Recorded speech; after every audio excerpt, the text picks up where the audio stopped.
अरे, ये मुजरा करने वाली कहां से आ गई? पूरे स्तन दिखाकर आई है। सैन्य चौकी के मोटे बुलेट प्रूफ शीशे के पार से फेंके गए ये शब्द बर्फीली हवा से भी ज्यादा तीखे थे और सीधे कानों में चुभ रहे थे।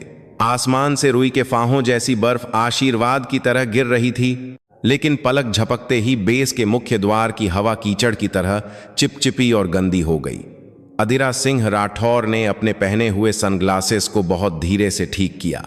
कोयले जैसे काले रंग का लंबा कोट और उसके अंदर से झोंकती सुर्ख लाल ब्लाउज की झलक यहाँ के फौजी हरे रंग से सने माहौल में निश्चित रूप से एक अजीब रंगत पेश कर रही थी, लेकिन यह किसी के ताने सुनने की वजह नहीं हो सकती थी। चमड़े के दस्ताने पहने उसकी उंगलियां हल्की सी कांप उठीं। यह ठंड की वजह से नहीं था। अभी क्या कहा तुमने? उसकी आवाज गहरी और सपाट थी, भावनाओं से पूरी तरह खाली। यह लहजा वही था जो पारा एसएफ के दिनों में ऑपरेशन ब्रीफिंग के समय हुआ करता था। गेट संतरी कमांडर का बाजूबंद पहने हवलदार ने मुंह में भरे हुए गुटखे को चप चप चबाते हुए खिड़की को खिसकाया। हीटर की गर्म हवा के साथ कड़क चाय और एक अजीब सी चाट बासी गंध का झोंका बाहर आया। अरे, बात समझ नहीं आती क्या?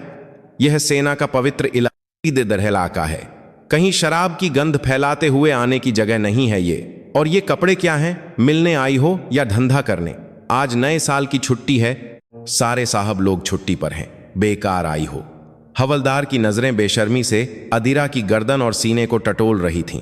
उसकी नेम प्लेट पर प्रकाश यादव नाम लिखा हुआ था। बगल में खड़ा सिपाही बेचैनी से हवलदार को देख रहा था, लेकिन हवलदार प्रकाश अपनी छोटी सी सत्ता के नशे में चूर था। यह साफ था कि वह छुट्टी में ड्यूटी लगने की झुंझलाहट एक अकेली आम महिला पर निकाल रहा था। अदिरा ने एक गहरी सांस ली। वह चाहती तो अभी उस शीशे को तोड़कर अंदर घुस सकती थी और उस बदतमीजा की जुबान खींच सकती थी। उसने दर्जनों जानलेवा मार्शल आर्ट्स सीखे थे, लेकिन आज वह एक कमांडर के तौर पर नहीं, बल्कि हाल ही में भर्ती हुए अपने भांजे की मौसी के रूप में यहाँ आई थी।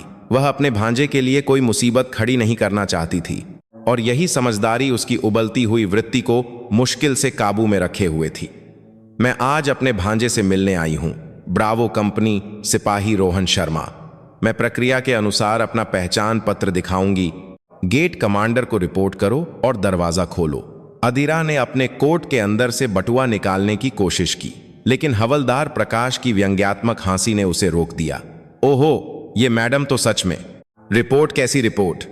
अगर मैंने कह दिया नहीं तो मतलब नहीं। और वो रोहन उस फट्टू की मौसी हो। जैसे को तैसा मिलता है, घर का माहौल ही खराब है। एक पल के लिए अदिरा की आंखें एक शिकारी जानवर की तरह चमक उठीं। मेरा अपमान मैं सह सकती हूं, लेकिन मेरे भांजे को, मेरे खून को कुछ कहना, यह अलग बात थी। जुबान संभाल कर बात कर, पछताएगा। पछताएगी? हाँ हाँ हाँ। अरे सुना तुम लोगों ने? ये मैडम पछताएंगी। मैडम? पता नहीं है क्या ये कहाँ है? यहाँ मैं ही कानून हूं और मैं ही राजा। ज्यादा दिक्कत है तो फौज में भर्ती होकर रैंक लगाकर आओ, या फिर ऑफिसर्स मेस में डांसर की नौकरी चाहिए क्या? हवलदार प्रकाश खिलखिलाते हुए अपनी छड़ी से शीशे पर टक टक करने लगा, जैसे चिड़ियाघर में किसी बंदर को देख रहा हो। रैंक? अदिरा ने धीरे से फुसफुसाया। उसका हाथ कोट की भीतरी जेब की ओर गया। अरे क्या निकाल रही हो? सिगरेट, लाइटर या अपना कार्ड दोगी बाद में तुम्हारे कोठे पर आने के लिए? यह आखिरी चेतावनी है। दरवाजा खोलो। अरे बड़ी ढीठ औरत है। कंट्रोल रूम को रिपोर्ट कर। मेन गेट पर संदिग्ध व्यक्ति नशे में हंगामा कर रहा है। मिलिट्री पुलिस बुलाकर बाहर फेंकने से पहले शरीफों की तरह दफा हो जा यहां से। हवलदार प्रकाश चिल्लाया। अब और बात करना बेकार था। यह समझने वाला इंसान नहीं था। जानवर को जानवर की भाषा में और फौजी को रैंक की भाषा में ही समझाना पड़ता है। अदिरा ने अपना मोबाइल निकाला। स्क्रीन पर बर्फ का एक फाहा गिरा और पिघल गया।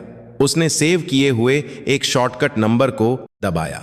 जब तक घंटी बज रही थी, हवलदार का मजाक बंद नहीं हुआ। फोन? अपने किसी यार को बुला रही है क्या? बुला बुला। जानती है मैं कौन हूं? मैं इस बेस में 10 साल से हूं। प्रकाश यादव। डिवीजन कमांडर साहब भी मुझे देखकर हौंसते हुए सिगरेट पिलाते हैं। ट्रिंग ट्रिंग। तीसरी घंटी बजने से पहले ही फोन उठा लिया गया। जय हिंद, मेजर जनरल बोल रहा हूं। फोन के दूसरी तरफ से एक भारी आवाज आई। अदिरा ने हवलदार के चेहरे पर सीधी नजरें गड़ाते हुए कहा। उसके होंठों पर एक ठंडी मुस्कान तैर गई। विक्रम, मैं अदिरा बोल रही हूं, पैरा एसएफ। फोन के दूसरी तरफ से एक जोरदार सांस लेने की आवाज आई। एक छोटी सी चुप्पी और फिर धड़ाम से कुछ गिरने की आवाज। शायद मेजर जनरल हड़बड़ी में अपनी कुर्सी से उठ खड़े हुए थे।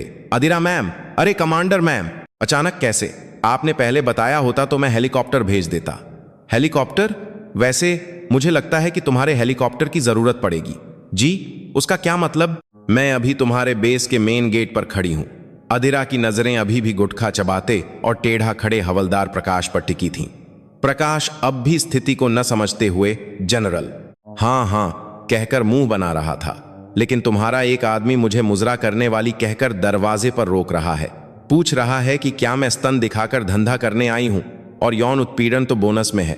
फोन के दूसरी तरफ की खामोशी और भी गहरी हो गई। यह खामोशी किसी तूफान से पहले की शांति जैसी थी। कौन है वो हरामजादा? मेजर जनरल की आवाज जैसे नरक की गहराइयों से आ रही थी। हवलदार प्रकाश यादव बता रहा है, कह रहा है कि तुम और वो सिगरेट पीने वाले गहरे दोस्त हो। क्या मैंने तुम्हारी दोस्ती में खलल डाल दिया?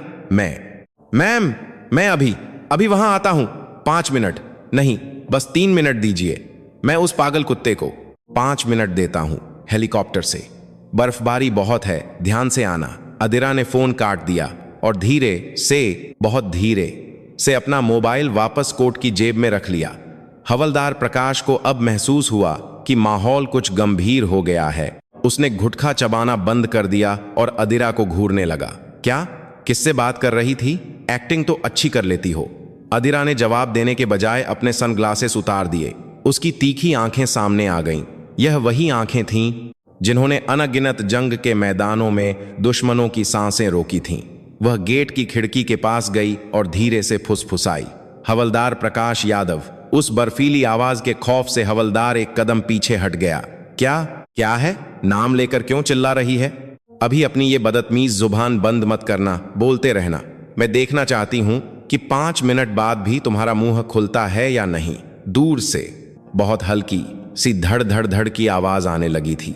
बर्फ से ढके आसमान के उस पार से नए साल पर सांता क्लॉज की जगह एक गुस्से से भरा मेजर जनरल उड़कर आ रहा था।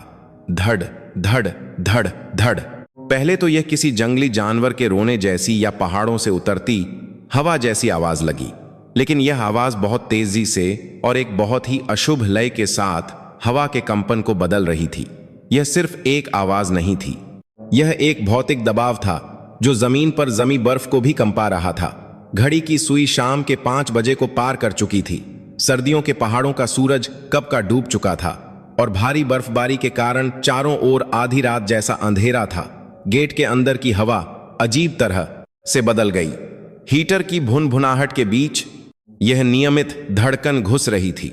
हवलदार प्रकाश यादव ने गुटखा चबाना बंद कर दिया और माथे पर बल डालकर सोचा, ये कैसी आवाज है? बगल में खड़े सिपाही ने खिड़की से बाहर झांका। बर्फ से धुंधले आसमान में कुछ उनकी ओर बढ़ रहा था। सिपाही की आंखें फैल गईं। हाँ हवलदार साहब, हेलीकॉप्टर की आवाज है और बहुत पास है। हेलीकॉप्टर इस वक्त? अरे पागल हो गया है क्या? बर्फ हटाने वाली गाड़ी की आवाज होगी। प्रकाश ने इसे नजरअंदाज करने की कोशिश की, लेकिन उसकी अंतरात्मा खतरे की घंटी बजा रही थी। यह बर्फ हटाने वाली गाड़ी के इंजन की भारी आवाज से अलग थी। यह एक तीखी, कानों को फाड़ने वाली आवाज थी जो तेजी से नीचे उतरते हुए सीधे उनकी ओर आ रही थी। तभी धड़ाम, अंधेरे को चीरती हुई एक शक्तिशाली सर्चलाइट ने सीधे गेट को रोशन कर दिया। आंखों को चौंधिया देने वाली सफेद रोशनी की बौछार होते ही प्रकाश चिल्लाते हुए अपनी बाहों से आंखों को ढकने लगा। आह, ये क्या है? रोशनी के साथ एक तूफान आया। आसमान से एक विशालकाय पंखा हवा को चीरता हुआ नीचे आ रहा था। गेट के पास लगे पुराने देवदार के पेड़ ऐसे हिल रहे थे जैसे उनकी कमर टूट जाएगी, और जमीन पर जमी बर्फ पल भर में सफेद धुंध बनकर चारों ओर बिखर गई। गेट की खिड़की के शीशे थरथरा रहे थे जैसे अभी टूट जाएंगे। यह सामान्य लैंडिंग नहीं थी, यह लगभग क्रैश होने जैसी तेज और उतावली लैंडिंग थी। भारी मशीन गेट के सामने डामर की सड़क को कुचलती हुई उतरी। 5 मिनट। गेट के सामने खड़ी अदिरा उस तेज हवा को अपने पूरे शरीर पर झेल रही थी लेकिन वह जरा भी नहीं हिली। उसका लंबा कोट और बाल पागलों की तरह उड़ रहे थे, लेकिन वह तूफान के केंद्र की तरह शांत थी। उसने अपनी कलाई घड़ी पर नजर डाली और धीरे से बुदबुदाई, मिलने का समय खत्म हो गया। यह बहाना बनाने के लिए अभी भी 1 मिनट बाकी है। हेलीकॉप्टर पूरी तरह रुका भी नहीं था। पंखों के शोर के बीच एक आदमी कूदकर बाहर आया। न वर्दी, न लड़ाकू पोशाक, बस एक ढीली ढाली जैकेट पहने हुए। सिर पर एक हेलमेट था जिस पर 2 सितारे साफ चमक रहे थे। भारतीय सेना के मेजर जनरल 17वीं इन्फेंट्री डिवीजन के कमांडर विक्रम सिंह। वह हेलीकॉप्टर से कूदते ही बर्फीली जमीन पर फिसलकर लड़खड़ाए। इज्जत की परवाह करने का समय नहीं था। उन्होंने कीचड़ की परवाह किए बिना आंखें तरेरते हुए गेट की ओर दौड़ लगा दी। उनके पीछे हथियारबंद सुरक्षा कर्मी भी भागे। प्रकाश यादव बस झड़वत होकर यह नजारा देख रहा था। वह लगभग गिर ही गया था, पर मुश्किल से खिड़की का फ्रेम पकड़कर खुद को संभाले रखा। जब लेग बड़े जनरल साहब, उसके मुंह से हवा निकलने जैसी आवाज आई। वो आदमी क्यों अभी यहां क्यों? उसका दिमाग सुन्न हो गया था। एक औरत को जिसे वह मिलने का समय खत्म होने का बहाना बनाकर भगा रहा था, उसके लिए डिवीजन कमांडर खुद हेलीकॉप्टर लेकर आएंगे? यह किसी भी तर्क से परे था। मेजर जनरल विक्रम सिंह हांफते हुए अदिरा के सामने रुके और तुरंत अपनी एड़ियां जोड़कर एक सधा हुआ सैल्यूट किया। शोर के बीच भी उनकी आवाज गूंज रही थी, Jai Hind. Major general Vikram Singh, commander ma'am की विजिट पर रिपोर्ट कर रहा हूं। कमांडर, अदिरा। ये शब्द जब प्रकाश के कानों में पड़े तो समय जैसे थम गया। प्रकाश को अपने कानों पर यकीन नहीं हुआ। उसने जरूर गलत सुना होगा। जिस औरत को उसने एक बार डांसर समझा, जिस पर उसने स्तन दिखाकर धंधा करने का ताना कसा, वह कमांडर। अदिरा ने धीरे से, बहुत धीरे से मेजर जनरल के सैल्यूट का जवाब दिया। उसका हाथ एक सुंदर ढंग से उठा और उसकी भौहों के सिरे पर रुक गया। एक सधा हुआ और उत्तम कोण, सक्रिय सेवा के दिनों में हजारों बार दोहराई गई। उस मुद्रा में एक छिपी हुई गरिमा थी। आराम से। विक्रम, देर रात परेशान करने के लिए माफी चाहती हूं। बर्फबारी के कारण सड़क पर जाम था। सोचा 5 मिनट देर हो जाएगी, लेकिन मैं गेट पर ठीक समय पर पहुंच गई थी। जी मैम, आपका धन्यवाद। आपको पहुंचते ही मुझे फोन कर देना चाहिए था। इस बर्फीली हवा में आपको खड़ा रखा, यह मेरी गलती है। मेजर जनरल ने सावधान की मुद्रा में खड़े होकर पसीना पोंछा। कड़ाके की ठंड थी, लेकिन उनकी पीठ पसीने से भीग चुकी थी। वह पैरा एसएफ के दिनों में अदिरा की प्रतिष्ठा से अच्छी तरह वाकिफ थे। लौह महिला कहा जाता था कि जहां से वह गुजरती थीं, वहां दुश्मनों की लाशें भी नहीं मिलती थीं। और तो और वह सबसे कम उम्र में लेफ्टिनेंट जनरल के पद से सेवानिवृत्त होने वाली एक किंवदंती थीं। अदिरा ने सिर घुमाकर गेट के अंदर देखा। शीशे के पार कांपते हुए प्रकाश यादव से उसकी नजरें मिली। उसने अपनी उंगली से इशारा किया, बाहर आने का संकेत। विक्रम सिंह ने बिजली की तरह कड़क कर चिल्लाया, गेट संतरी कमांडर, तुरंत बाहर निकलो। पागल हो गए हो क्या? किसके सामने दरवाजा बंद करके बैठे हो? प्रकाश यादव लड़खड़ाते हुए गेट का दरवाजा खोलकर बाहर आया। उसके पैरों में जान नहीं थी। वह लगभग रेंगता हुआ बाहर आया। बर्फ से ढकी सड़क पर घुटने टेककर वह सिर भी नहीं उठा पा रहा था। जनरल साहब, वो मिलने का समय खत्म हो गया था। चुप कर हरामजादे। क्या समय की समस्या थी? जो शब्द तूने बोले वो याद नहीं है? किसके सामने अपनी औकात दिखा रहा था? प्रकाश के चेहरे से खून उतर गया। उसे एक घुटन भरा डर महसूस हुआ। उसके बोले हुए शब्द खंजर बनकर उसके दिल में चुभ रहे थे। मुजरा करने वाली, धंधा, यार। एक एक शब्द ऐसा था जिसके लिए उसे मौके पर ही गोली मार दी जाती तो भी कम था। प्रकाश ने अपना सिर जमीन पर पटक दिया।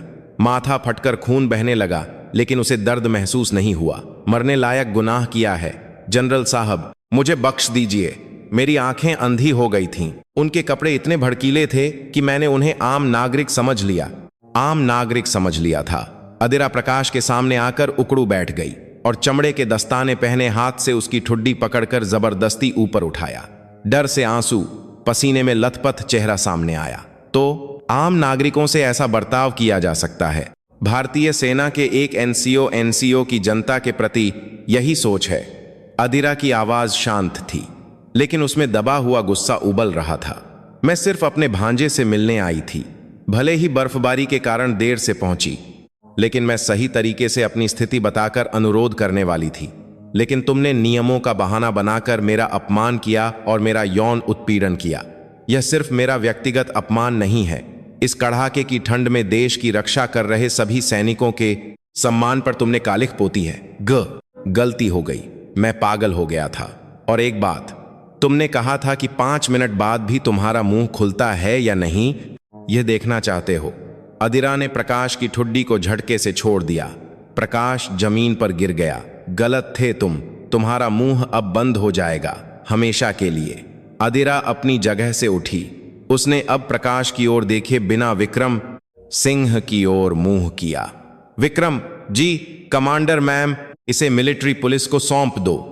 सेना अधिनियम के तहत वरिष्ठ अधिकारी का अपमान, पद का दुरुपयोग, आम नागरिक को धमकी और यौन उत्पीड़न, जो भी धाराएं लग सकती हैं, सब लगाकर कड़ी से कड़ी सजा दो।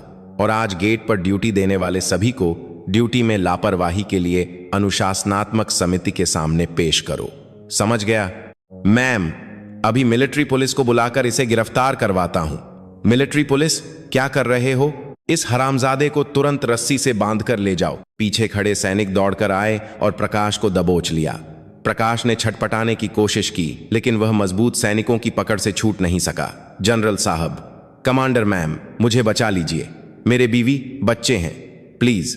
उसकी दर्दनाक चीखों के साथ प्रकाश को घसीटकर ले जाया गया। बर्फ पर उसके घिसटने के लंबे निशान बन गए। अदिरा ने उस दृश्य को अंत तक नहीं देखा। जब मामला शांत हो गया तो विक्रम सिंह पसीना पोंछते हुए सावधानी से पास आए। कमांडर मैम, मैं बहुत शर्मिंदा हूं। मैंने इन्हें कैसी ट्रेनिंग दी है कि ऐसा हो गया। यह सिर्फ तुम्हारी गलती नहीं होगी, लेकिन आज की घटना को गंभीरता से लेना होगा। बिल्कुल मैम, मेरी ही गलती है। मिलने का समय थोड़ा निकल गया है, लेकिन आपके लिए मैं विशेष रूप से विजिटिंग रूम खुलवा दूंगा। क्या आपको हेडक्वार्टर के वीआईपी रूम में ले चलूं? नहीं, भांजे से मिलना है। वीआईपी रूम से बेहतर कोई ऐसी जगह होगी जहां हम साथ में गर्म खाना खा सकें। आम विजिटिंग रूम ही ठीक रहेगा, चुपचाप, किसी की नजर में आए बिना। जी, समझ गया। आपकी सादगी महान है। मैं खुद आपको विजिटिंग रूम तक ले चलता हूं, खाने का बेहतरीन इंतजाम करवाता हूं। अदिरा ने सिर हिलाया और विक्रम सिंह के पीछे चल पड़ी। अंधेरे से घिरे कैंप के अंदर जाते हुए उसके कदम भारी थे। यह सिर्फ गेट पर हुई अप्रिय घटना के कारण नहीं था। थोड़ी देर पहले प्रकाश यादव ने अनजाने में उसके भांजे के बारे में जो ताना कसा था, वह उसके कानों में गूंज रहा था। फट्टू, क्या यह सिर्फ सेना के जीवन में तालमेल न बिठा पाने वाले एक सैनिक के लिए इस्तेमाल किया जाने वाला शब्द था, या इसके पीछे कुछ और घिनौना छिपा था? पैरा एसएफ के दिनों में विकसित हुई उसकी छठी इंद्रिय उसे चेतावनी दे रही थी। आज की यह मुलाकात सिर्फ चेहरा देखकर खत्म नहीं होने वाली थी। उसने यह महसूस कर लिया था। विजिटिंग रूम की हवा भारी थी। बाहर की बर्फीली हवा खिड़की को खड़खड़ा रही थी, लेकिन वह कमरे के सन्नाटे से कम शोरगुल वाली थी। मेजर जनरल विक्रम सिंह की हड़बड़ी की वजह से मिला यह कमरा आम सैनिकों के लिए नहीं, बल्कि अधिकारियों या वीआईपी मेहमानों के लिए था। मेज पर गर्मा गर्म पिज्जा, चिली चिकन और रोहन का पसंदीदा गर्मा गर्म बटर चिकन और नान का पूरा दस्तरखान सजा हुआ था। कमरे में चटपटी और स्वादिष्ट महक फैली हुई थी, लेकिन अदिरा को बिल्कुल भी भूख नहीं लग रही थी। उसकी नजरें सिर्फ बंद दरवाजे पर टिकी थीं। कीं की आवाज के साथ दरवाजा धीरे से खुला। माफ कीजिएगा, एक परछाई सहमी अंदर आई। ढीले ढाले नारंगी रंग के ट्रैक सूट में छोटे कटे बालों वाला एक नौजवान, उसका भांजा रोहन शर्मा। भर्ती हुए अभी मुश्किल से 3 महीने हुए थे। इस उम्र में चेहरे पर बचपना होना चाहिए था, लेकिन रोहन का चेहरा एक कंकाल की तरह पीला पड़ा हुआ था। आंखों के नीचे गहरे काले घेरे थे और होंठ सूखे और फटे हुए थे। लेकिन जिस चीज ने अदिरा का दिल दहला दिया वह उसकी आंखें थीं। जीवन की कोई चमक नहीं, बस एक डरे हुए शाकाहारी जानवर की आंखें। रोहन। अदिरा अपनी जगह से उठते हुए धीरे से बोली। रोहन चौंक कर कांप गया, जैसे उसका नाम पुकारना किसी और सजा या सजा की शुरुआत हो। मौसी? रोहन को यकीन नहीं हो रहा था। उसने अपनी आंखें मली। सच में मौसी हो? मुझे तो लगा सपना देख रहा हूं। ऑफिस से किसी ने कहा कि कोई मिलने आया है, तो मुझे लगा कोई फिर से मजाक कर रहा है। बैठो, ठंड बहुत है ना, कुछ गर्म खा लो। अदिरा ने जबरदस्ती मुस्कुराते हुए रोहन का हाथ पकड़कर उसे कुर्सी पर बिठाया। रोहन ने मेज पर सजे खाने को देखा तो उसकी आंखें फैल गईं। वाह, यह सब क्या है? पिज्जा, चिकन, कमाल है। तुम्हारे लिए लाई हूं, शर्माओ मत, जल्दी खाओ, ठंडा हो जाएगा। रोहन ने हड़बड़ी में चम्मच उठाया। बटर चिकन का एक चम्मच खाने के बाद उसने पिज्जा का एक बड़ा टुकड़ा मुंह में भर लिया। वह चबा नहीं रहा था, निगल रहा था। गालों को फुलाकर खाना ठूंसने का उसका तरीका भूख से ज्यादा जिंदा रहने के लिए एक हताश संघर्ष जैसा लग रहा था। अदिरा ने चुपचाप पानी का गिलास उसकी ओर बढ़ा दिया। गले में अटकने पर खांसते हुए भी रोहन ने खाना बंद नहीं किया। धीरे धीरे खाओ, कोई छीन नहीं रहा। हाँ, नहीं, यह बहुत स्वादिष्ट है, मेज के खाने से बिल्कुल अलग। रोहन ने चिकन का एक टुकड़ा उठाने के लिए हाथ बढ़ाया। तभी अदिरा की पैनी नजरों ने रोहन के हाथ को देख लिया। ट्रैक सूट की आस्तीन थोड़ी ऊपर खिसकी और उसकी कलाई और हाथ का पिछला हिस्सा नजर आया। वह पूरी तरह से बर्बाद हो चुका था। यह सर्दियों में त्वचा फटने के सामान्य निशान नहीं थे। किसी खुरदुरी चीज से खरोंचने, चुभने और फिर पपड़ी जमने के बाद फिर से फटने के निशान साफ थे। नाखूनों के नीचे का हिस्सा काला पड़ गया था और उंगलियों के जोड़ सूजे हुए थे। 1 मिनट। अदिरा ने रोहन की कलाई पकड़ ली। रोहन चीखते हुए अपना हाथ छुड़ाने की कोशिश करने लगा। अदिरा ने उसे नहीं छोड़ा। उसने रोहन की आस्तीन ऊपर खींची। कलाई के ऊपर गहरे नीले रंग के चोट के निशान एक पट्टी की तरह बने हुए थे, जैसे किसी ने रस्सी से जोर से बांधा हो या फिर बूट से रौंदा हो। कमरे की हवा पल भर में ठंडी हो गई। अदिरा की आंखों में एक अजीब सी हलचल हुई। यह ट्रेनिंग के दौरान लगी चोट नहीं थी, यह साफ साफ मारपीट के निशान थे। यह क्या है? अदिरा की आवाज गहरी हो गई। रोहन ने जल्दी से अपनी आस्तीन नीचे की ओर नजरें चुरा लीं। कुछ नहीं है, बस काम करते हुए। सबको ऐसे ही होता है सर्दियों में। झूठ मत बोलो, मैंने इतने साल फौज में गुजारे हैं, क्या मैं काम की चोट और पिटाई के निशान में फर्क नहीं कर पाऊंगी? अदिरा ने धीरे से रोहन की ठुड्डी पकड़कर उसे अपनी ओर देखने पर मजबूर किया। रोहन की आंखें बेचैनी से कांप रही थीं। सच सच बताओ, किसने किया? रोहन ने होंठ भींच लिए। जैसे बताया तो मार दिए जाओगे का डर उस पर हावी हो। रोहन, मौसी को तुम जानते हो, है ना? मैं पैरा SF से हूं। अगर तुम नहीं भी बताओगे तो मैं इस पूरे बेस को उलट पुलट कर अपराधी को ढूंढ निकालूंगी। लेकिन मैं तुम्हारे मुंह से सुनना चाहती हूं, तभी मैं तुम्हारी पूरी तरह से रक्षा कर पाऊंगी। अदिरा की दृढ़ लेकिन गर्मजोशी भरी आवाज ने रोहन के दबे हुए भावनाओं के बांध को तोड़ दिया। उसकी आंखों में भरे आंसू टप टप करके बटर चिकन की कटोरी में गिरने लगे। सूबेदार साहब। कंपनी सूबेदार? रोहन ने रोते हुए सिर हिलाया। सुरेश पाटिल सूबेदार साहब। हर रोज स्टोर रूम में बुलाकर क्या करते हैं? बस मूड खराब है कहकर। कहते हैं कि तुम जैसे फट्टू की वजह से कंपनी का माहौल खराब होता है। पुश अप की पोजीशन में रखकर बूट से मारते हैं, बिना दस्तानों के बर्फ हटाने का काम करवाते हैं। रोहन के मुंह से चौंकाने वाली बातें निकल रही थीं। कल मां ने जो क्रीम भेजी थी वो अच्छी खुशबू वाली थी, तो उन्होंने छीन ली। मैंने वापस मांगी तो बोले, फौजी होकर कौन सी स्किन केयर करता है बे, लड़कियों की तरह, और मेरे सिर पर। रोहन अपनी बात पूरी नहीं कर सका और फूट फूट कर रोने लगा। बहुत मुश्किल है मौसी, मैं सच में मरना चाहता हूं। अदिरा को महसूस हुआ कि खून का उल्टा बहना किसे कहते हैं। उसका अनुमान कि यह एक सख्त अनुशासन वाला बेस होगा पूरी तरह से गलत निकला था। यह अनुशासन नहीं था, यह अपराध था। रैंक की असीम शक्ति का उपयोग करके एक कमजोर को कुचलने और शोषण करने का सबसे नीच और घिनौना अपराध। अदिरा ने कांपते हुए रोहन को गले लगा लिया। उसके भांजे की पतली पीठ की हड्डियां, उसकी पतली पीठ की हड्डियां, उसकी भांजे की बतली उंगलियों को महसूस हो रही थीं।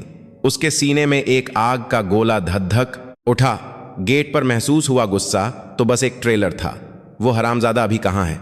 शायद ऑफिस के बगल वाले रेस्ट रूम में। आज उनकी नाइट ड्यूटी है। ठीक है, तुम खाना खाओ, मैं अभी आती हूं। अदिरा ने रोहन को वापस कुर्सी पर बिठाया और उसके आंसू पोंछे, फिर मेज पर रखे, टिश्यू से उसकी नाक साफ की। यह बिल्कुल वैसा ही था जैसे वह बचपन में करती थी, लेकिन अदिरा की आंखों में अब कुछ और ही था।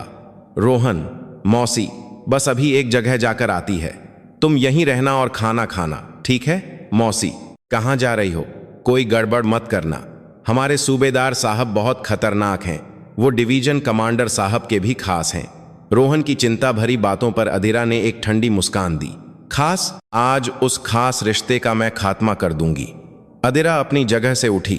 कोट को लहराते हुए दरवाजे से बाहर निकलती उसकी पीठ से एक नीली सी जानलेवा आभा निकल रही थी। गलियारे में मेजर जनरल विक्रम सिंह का सहायक एक कैप्टन इंतजार कर रहा था। अधीरा को देखते ही वह उठकर सैल्यूट करने लगा। जय हिंद। खाना कैसा लगा मैम? अधीरा ने कैप्टन के अभिवादन को नजरअंदाज करते हुए ठंडे स्वर में आदेश दिया, विक्रम सिंह से बात कराओ अभी, तुरंत। कैप्टन अधीरा के खौफनाक तेवर से घबराकर जल्दी से अपना वायरलेस सेट निकालने लगा। जनरल साहब, कमांडर मैम आपसे बात करना चाहती हैं। कुछ देर बाद वायरलेस से विक्रम सिंह की आवाज आई। जी कमांडर मैम, कोई असुविधा हुई क्या? विक्रम, तुम्हारी यूनिट में सुरेश पाटिल नाम का कोई कंपनी सूबेदार है?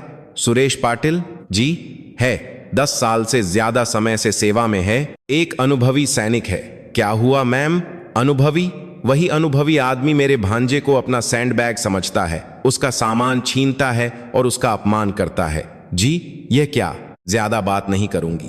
अभी तुरंत सुरेश पाटिल, उस कंपनी का कंपनी कमांडर और बटालियन कमांडर, सबको परेड ग्राउंड पर इकट्ठा करो। 5 मिनट देता हूं, वरना मैं खुद ऑफिस में घुसकर उस हरामजादे का गिरेबान पकड़कर बाहर ले आऊंगी। वायरलेस के दूसरी तरफ से विक्रम सिंह की भारी सांसों की आवाज आई। उसे स्थिति की गंभीरता का अंदाजा हो गया था। अभी व्यवस्था करता हूं। किसकी हिम्मत हुई? कमांडर मैम के भांजे को। मैं खुद उसे चीर दूंगा। नहीं, तुम बस तमाशा देखो, चीरने फाड़ने का काम मैं करूंगी। अधीरा ने वायरलेस सेट कैप्टन को लगभग फेंकते हुए दे दिया और इमारत से बाहर निकल गई। बाहर अभी भी बर्फबारी हो रही थी। सफेद बर्फ ने दुनिया को ढक लिया था, लेकिन इस बेस की सड़ांध को छिपाने के लिए यह नाकाफी थी। अधीरा ने बर्फ में खड़े होकर ऑफिस की इमारत को घूरा। एक खिड़की में रोशनी जल रही थी। वहीं कहीं खुद को राजा समझने वाला एक चूहा छिपा बैठा था। इंतजार कर, छीनी हुई क्रीम की कीमत मैं तुझसे बहुत महंगी वसूलूंगी। कंपनी ऑफिस के बगल में रेस्ट रूम का बोर्ड लगा। कमरा सूबेदार सुरेश पाटिल का निजी साम्राज्य था। यह जगह सैनिकों के आराम के लिए होनी चाहिए थी, लेकिन असल में यह सूबेदार का अड्डा बन चुकी थी। कमरा गर्म था, नियम से ज्यादा तापमान पर सेट किया गया। हीटर चल रहा था और बड़े टीवी पर कोई कॉमेडी शो चल रहा था। क्या मजा है। सुरेश पाटिल सोफे पर अधलेटा होकर अपना पेट खुजा रहा था।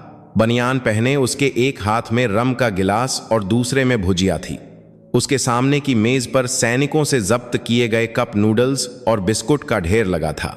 यह सब आपूर्ति प्रबंधन के नाम पर हड़पा गया था। अबे ओए, पानी नहीं लाएगा क्या? सूबेदार ने दरवाजे की ओर चिल्लाया। थोड़ी देर बाद एक चश्मा पहना हुआ सिपाही सहमता हुआ अंदर आया।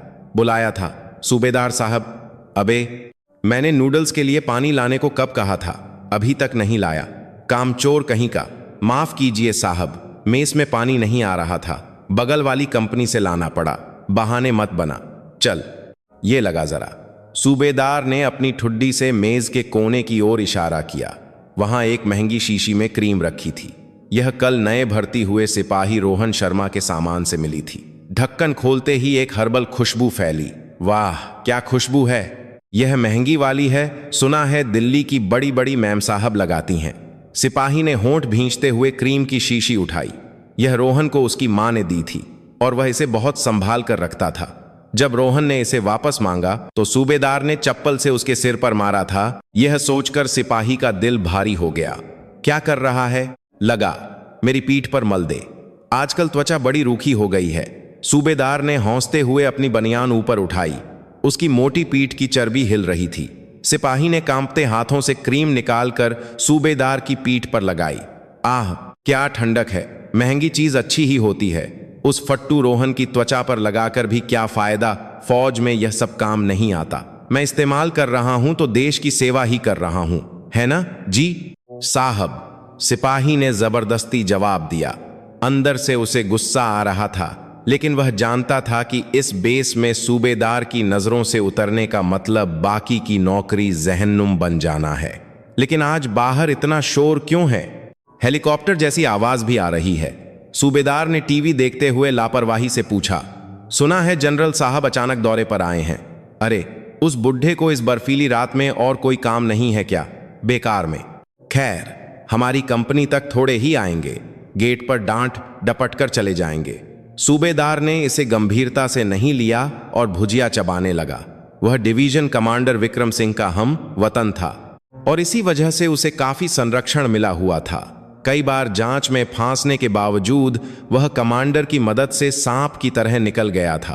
तभी धड़ाम से रेस्ट रूम का दरवाजा जैसे टूटकर खुला। अरे, कौन है बे? सूबेदार ने गाली देते हुए उठने की कोशिश की। दरवाजे पर कंपनी कमांडर खड़ा था। उसका चेहरा सफेद पड़ा हुआ था। सूबेदार साहब, गजब हो गया, अभी तुरंत परेड ग्राउंड पर बुलाया है। अरे कमांडर साहब, बिना दरवाजा खटखटाए किसने बुलाया है? बटालियन कमांडर ने।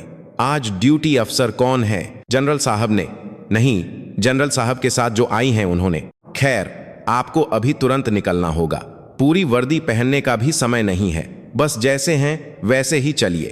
कंपनी कमांडर के उतावलेपन से सूबेदार को एहसास हुआ कि मामला गंभीर है। उसने मुंह में लगी भुजिया पोंछी और बड़बड़ाया, अरे इस ठंड में? ठीक है, बस कपड़े पहन लूं। कपड़े पहनने का समय नहीं है। कंपनी कमांडर ने सूबेदार का हाथ पकड़कर खींचा। सूबेदार चप्पल पहने और सिर्फ एक जैकेट डाले हुए बाहर घसीटा गया। गलियारे में आते ही उसे हार्ड कंपा देने वाली ठंड लगी, लेकिन उससे भी ज्यादा डरावनी थी इमारत में छाई खामोशी। आम तौर पर शोर शराबे वाले बैरक आज शांत थे। परेड ग्राउंड की ओर जाते हुए बर्फबारी और तेज हो गई थी। परेड ग्राउंड के बीच में पहले से ही कुछ लोग खड़े थे। बटालियन कमांडर, ऑपरेशन अफसर और पीठ पीछे हाथ बांधे खड़े डिवीजन कमांडर विक्रम सिंह। विक्रम सिंह का चेहरा ऐसा था जैसे उसे कसाई बाड़े ले जाया जा रहा हो। क्या माहौल इतना गंभीर क्यों है? सूबेदार इंस्टिंक्टिवली सिकुड़ गया। वह दौड़कर विक्रम सिंह के सामने खड़ा हुआ। जय हिंद। कंपनी सूबेदार सुरेश पाटिल रिपोर्टिंग। विक्रम सिंह ने जवाब देने के बजाय उसे घूर कर देखा। उसकी आंखों में निराशा, गुस्सा और डर मिला हुआ था। सुरेश, आज तेरी मौत का दिन है, समझ ले। जी जनरल साहब, आप क्या कह रहे हैं? तभी अंधेरे से एक और परछाई बाहर निकली। एक औरत जिसने अब एक फौजी बरसाती ओढ़ रखी थी। उसके लंबे बाल हवा में उड़ रहे थे, लेकिन उससे निकलती ऊर्जा पास की बर्फबारी को भी शांत करने के लिए काफी थी। यह अदिरा थी। वह धीरे धीरे, बहुत धीरे धीरे सूबेदार के पास आई। बर्फ पर उसके बूटों की चर चर की आवाज गूंज रही थी, जैसे यमराज के कदमों की आहट हो। सूबेदार ने उसे घूर कर देखा। एक अनजान औरत, आम नागरिक, लेकिन डिवीजन कमांडर भी उसके सामने हिल नहीं रहा था। मतलब वह कोई मामूली हस्ती नहीं थी। तुम ही हो सुरेश पाटिल? अदिरा ने पूछा। उसकी आवाज में कोई भावना नहीं थी, इतनी ठंडी कि गर्म महसूस हो। जी, मैं ही हूं।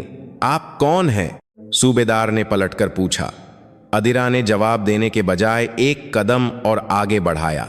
उसके पास से एक हर्बल खुशबू आई, रोहन की क्रीम की खुशबू। अदिरा के होंठों पर एक व्यंग्यात्मक मुस्कान आई। खुशबू अच्छी है, तुम्हारी है क्या? यह? जी हां, मैं ही इस्तेमाल करता हूं। सूबेदार ने घबराहट में झूठ बोल दिया। यह एक स्वाभाविक बचाव था। चटाक, एक तीखी आवाज ने परेड ग्राउंड को चीर दिया। सूबेदार का सिर 90 डिग्री पर घूम गया। उसकी आंखों के सामने तारे नाच गए। गाल पर जलने जैसा दर्द थोड़ी देर बाद महसूस हुआ। सूबेदार चिल्लाते हुए अपना गाल पकड़कर बैठ गया। इससे पहले कि वह समझ पाता कि क्या हुआ, अदिरा के बूट ने उसकी छाती पर जोरदार लात मारी। धम। सूबेदार सांस भी नहीं ले सका और बर्फ में लुढ़क गया। पेट में उठते दर्द से उसका शरीर झींगे की तरह मुड़ गया। ये क्या? अदिरा ने गिरे हुए सूबेदार के बाल पकड़कर उसका सिर जबरदस्ती ऊपर उठाया। उसकी आंखें गुस्से से लाल थीं। मेरे भांजे की क्रीम लगाकर त्वचा कुछ मुलायम हुई। भांजा। सूबेदार की आंखों में भूकंप आ गया। भांजा, क्रीम, कहीं वो रोहन, उस फट्टू की मौसी। मेरे भांजे रोहन शर्मा, उस बच्चे के हाथों को तुमने जख्मी कर दिया और तुम यहां आराम से रम पी रहे थे? मजे में हो। सूबेदार सुरेश पाटिल। अदिरा ने उसके बालों को जमीन पर पटक दिया और विक्रम सिंह की ओर हाथ बढ़ाया। विक्रम सिंह ने पहले से तैयार एक फाइल उसे थमा दी। अदिरा ने फाइल से कुछ कागज निकालकर सूबेदार के मुंह पर फेंक दिए। बर्फीली हवा में कागज उड़ने लगे। सूबेदार ने धुंधली आंखों से कागजों को देखा। उन पर बेस के सामान की हेराफेरी का ब्यौरा, सैनिकों पर किए गए अत्याचार की शिकायतें और रोहन द्वारा लिखी गई मन की बात की एक कॉपी थी। पढ़ो, अदिरा ने आदेश दिया, अपने सारे जुर्म पढ़ो। आज तुम्हारी फौजी जिंदगी क्यों खत्म हो रही है, यह जोर जोर से पढ़ो। सूबेदार ने कांपते हाथों से एक कागज उठाया। उसे अक्षर समझ नहीं आ रहे थे, बस सामने खड़ी उस औरत का खौफ उसके रोंगटे खड़े कर रहा था। गलती हो गई, एक बार पढ़ने को कहा है। अदिरा की दहाड़ बिजली की तरह गिरी। सूबेदार फूट फूट कर रोते हुए कागज पर लिखे अक्षरों को पढ़ने लगा। सूबेदार सुरेश पाटिल ने अपने पद का दुरुपयोग करते हुए साथ ही सैनिकों का सामान छीना और उसकी आवाज बर्फबारी में खो गई। लेकिन अदिरा संतुष्ट नहीं थी। यह तो बस शुरुआत थी। इस सड़ी हुई परंपरा को तोड़ने के लिए एक और भी बड़ी मिसाल कायम करनी जरूरी थी। आवाज बहुत धीमी है, डिवीजन कमांडर, बटालियन कमांडर और सारे सैनिक सुन सकें। इतनी जोर से पढ़ो, बताओ सबको कि तुम कितने घिनौने इंसान हो। अपने ही मुंह से पूरी दुनिया के सामने कबूल करो।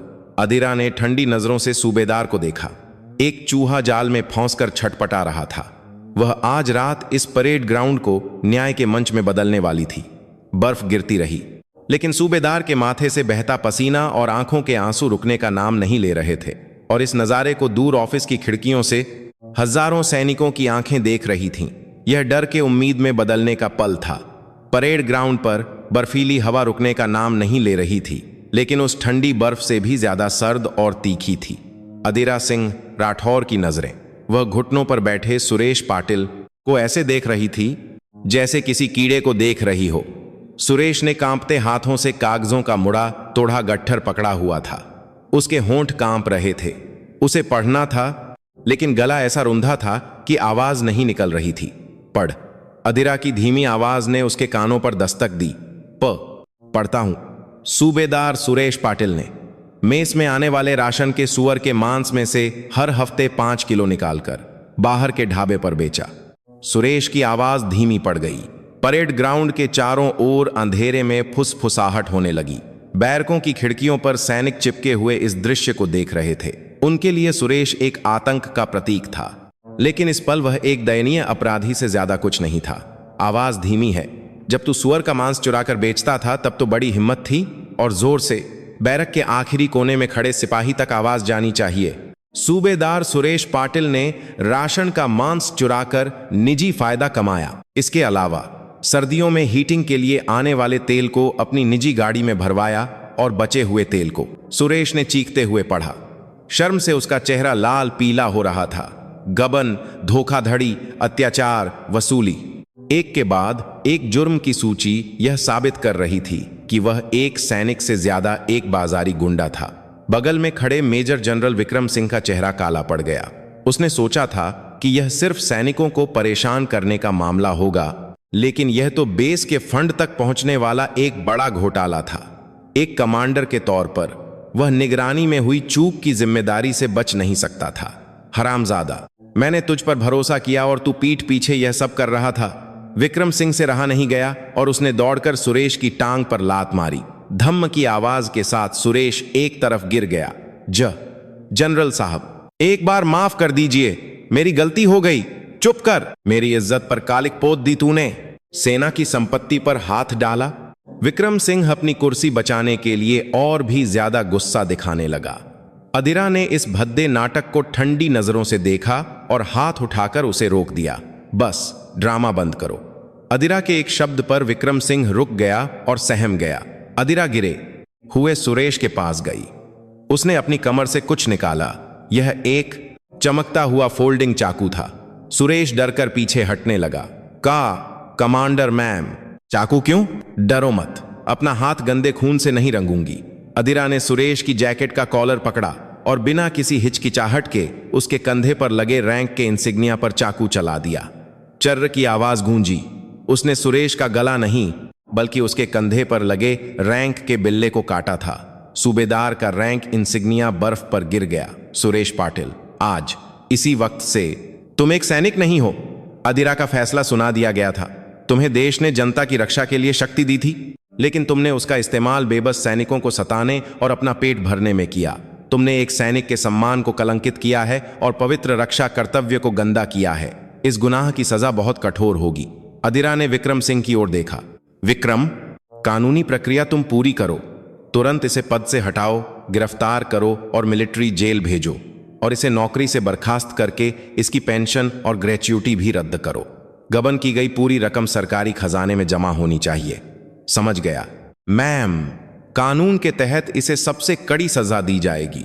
मिलिट्री पुलिस, क्या कर रहे हो? इस अपराधी को ले जाओ। सैनिक दौड़कर आए और सुरेश के दोनों हाथ पीछे मोड़ दिए। रस्सी उसकी कलाई में धंस रही थी। यह गलत है जनरल साहब। मैंने आपको कितना कुछ दिया है, आप ऐसा नहीं कर सकते। कमांडर मैम प्लीज, मेरा बच्चा कॉलेज में है, फीस भरनी है। सुरेश चिल्लाने लगा। उसने अपने दिए हुए रिश्वत की बात भी छेड़ दी ताकि वह दूसरों को भी अपने साथ ले डूबे। विक्रम सिंह का चेहरा सफेद पड़ गया और वह चिल्लाया, इस पागल के मुंह में कपड़ा ठूंसो, जल्दी गाड़ी में डालो। सैनिकों ने सुरेश का मुंह बंद किया और उसे एक बोरे की तरह घसीटते हुए ले गए। बर्फ पर उसके घिसटने के निशान और कटा हुआ रैंक इंसिग्निया ही बचा रह गया। यह एक दर्दनाक पतन था। मामला शांत होने पर परेड ग्राउंड पर फिर से सन्नाटा छा गया, लेकिन यह पहले जैसा नहीं था। यह डर के खत्म होने के बाद की राहत थी, एक तूफान के गुजर जाने के बाद की अजीब शांति। अदिरा ने कटे हुए इंसिग्निया को अपने बूट से कुचला और उसे ऐसे मसला जैसे सिगरेट बुझा रही हो। कंपनी कमांडर, बटालियन कमांडर, सामने आओ। अदिरा के बुलाने पर पीछे खड़े दोनों अफसर चौंक कर सामने आए। Jai Hind company commander captain Sumit Verma. Jai Hind battalion commander colonel Ashok Nair. दोनों कांप रहे थे। सुरेश का हश्र देखकर उन्हें पता था कि अगली बारी उनकी है। क्या तुम लोगों को पता नहीं था? अदिरा का सवाल छोटा था। वो सूबेदार बहुत चालाक था। कंपनी कमांडर ने बहाना बनाने की कोशिश की, लेकिन अदिरा की आंखों को देखकर चुप हो गया। अगर नहीं पता था तो तुम नाकाबिल हो, और अगर पता होने के बावजूद चुप रहे तो तुम भी अपराधी हो। दोनों ही सूरतों में तुम कमांडर कहलाने के लायक नहीं हो। अदिरा उनके पास गई और धीमी आवाज में बोली, जब मेरे भांजे को थप्पड़ मारा जा रहा था और उसकी क्रीम छीनी जा रही थी, तब तुम लोग कहां थे? ऑफिस के बगल वाले कमरे में क्या हो रहा है यह भी नहीं पता, तो जंग के समय दुश्मन की घुसपैठ कैसे रोकोगे? माफ कर दीजिए, हम शर्मिंदा हैं। विक्रम, इन दोनों को भी अनुशासनात्मक समिति के सामने पेश करो और मेरे भांजे की कंपनी में पूरी जांच कराओ। देखो कि कोई और पीड़ित तो नहीं है। समझ गया मैम, मैं खुद इस मामले को देखूंगा। विक्रम सिंह ने पसीना पोंछते हुए सिर झुकाया। अदिरा ने एक गहरी सांस ली। सज्जा हो गई थी। सड़ा हुआ हिस्सा काट दिया गया था, लेकिन अभी भी एक काम बाकी था। उसने धीरे से मुड़कर रोशनी से जगमगाते विजिटिंग रूम की ओर देखा।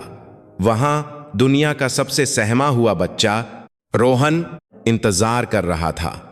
अब कमांडर अदिरा के नहीं, बल्कि मौसी अदिरा के रूप में वापस जाने का समय था। विजिटिंग रूम का दरवाजा खोलते ही एक गर्म हवा का झोंका आया, लेकिन उस गर्मी में भी एक तनाव था। रोहन कुर्सी पर बिना हिले डुले बैठा दरवाजे को ही देख रहा था। अदिरा के अंदर आते ही वह उठाने की लेग से खड़ा हुआ। उसकी आंखें सूजी हुई थीं। लगता था उसने बाहर की चीख पुकार, सुरेश की चीखें और बूटों की आवाजें सब सुन ली थीं। अदिरा ने चुपचाप रोहन के पास जाकर उसके कंधे पर हाथ रखा। बाहर की बर्फीली ठंडक रोहन को महसूस हुई, लेकिन वह पीछे नहीं हटा। खाना खाया? नहीं, गले से नीचे नहीं उतर रहा था। मेज पर नजर डाली तो बटर चिकन पर सफेद परत जम गई थी और पिज्जा सूख कर कड़ा हो गया था। अदिरा ने एक फीकी मुस्कान दी। माफ करना, तुम्हारे खाने के समय मैंने हंगामा कर दिया। वो मौसी। सूबेदार साहब का क्या हुआ? रोहन ने डर और जिज्ञासा से मिली जुली आवाज में पूछा। फौज एक अजीब जगह है। एक रैंक इंसिग्निया हटा दो तो वो बस एक आम आदमी रह जाता है, लेकिन जब वो लगा होता है तो इतना डरावना क्यों लगता है? अदिरा ने एक कुर्सी खींचकर रोहन के सामने बैठ गई। सुरेश पाटिल अब फौजी नहीं है। उसने गुनाह किया था तो सजा भुगतने गया है। बहुत लंबे समय तक एक ठंडी और अकेली जगह पर पछतावा करेगा। सच में वो वापस तो नहीं आएगा? हाँ, वो तुम्हारे सामने कभी नहीं आ पाएगा, और तुम्हें परेशान करने वाला कोई भी अब तुम्हें छू भी नहीं पाएगा। मैंने कंपनी कमांडर और बटालियन कमांडर को भी चेतावनी दे दी है। रोहन का चेहरा अजीब तरह से बदल गया। राहत और अविश्वसनीयता, लंबे समय से दबा हुआ डर जैसे ही खत्म हुआ, उसके पैर कांपने लगे और वह कुर्सी पर धम से बैठ गया। शुक्र है, सच में शुक्र है। रोहन ने दोनों हाथों से अपना चेहरा ढक लिया और फिर से रोने लगा। रोहन। अदिरा ने रोहन का हाथ पकड़ा। खुरदुरे हाथ, फटे हुए जख्म अदिरा का दिल चीर रहे थे। उसने अपनी जेब से एक मरहम निकाला। यह आते समय उसने फार्मेसी से खरीदा था, सबसे अच्छा वाला। हाथ दो। अदिरा ने रोहन के हाथ पर मरहम लगाया। ठंडा मरहम जख्म पर लगते ही रोहन सिहर गया। दर्द हो रहा है? नहीं, ठंडा लग रहा है। अदिरा ने धीरे धीरे मरहम मलते हुए कहा, जानते हो मौसी को इतना गुस्सा क्यों आया? सिर्फ इसलिए नहीं कि तुम मेरे भांजे हो। रोहन ने गीली आंखों से अदिरा को देखा। एक सैनिक देश की रक्षा करता है, उसे सबसे सम्मानित और सबसे मजबूत होना चाहिए, लेकिन उस ताकत का इस्तेमाल अपने से कमजोर अपने ही साथी पर करना, यह सैनिक का काम नहीं है, यह गुंडागर्दी है। मैंने अपनी पूरी जिंदगी वर्दी में गुजारी है। मैं यह बर्दाश्त नहीं कर सकती कि मेरे जूनियर ऐसी गुंडागर्दी करें। अदिरा की नजरें नरम थीं, लेकिन दृढ़ थीं। रोहन, तुम पीड़ित हो। यह मत सोचना कि तुम कमजोर थे या नाकाबिल थे, इसलिए तुम्हारे साथ ऐसा हुआ। इसलिए हिम्मत मत हारो, कंधे सीधे करो। हाँ, ठीक है। और बस एक वादा करो, जब तुम सीनियर बनोगे तो कभी भी ऐसी गिरी हुई हरकत नहीं करोगे। अपने जूनियर्स का ध्यान रखोगे और उन्हें अन्याय से बचाओगे। एक असली सैनिक बनोगे। रोहन ने सिसकते हुए सिर हिलाया। वादा करता हूं मौसी, मैं कभी ऐसा नहीं करूंगा। मैं आपकी तरह एक शानदार सैनिक बनूंगा, बस यही चाहिए। अदिरा ने रोहन के सिर पर हाथ फेरा। छोटे बालों की खुरदुरी छुअन उसे महसूस हुई।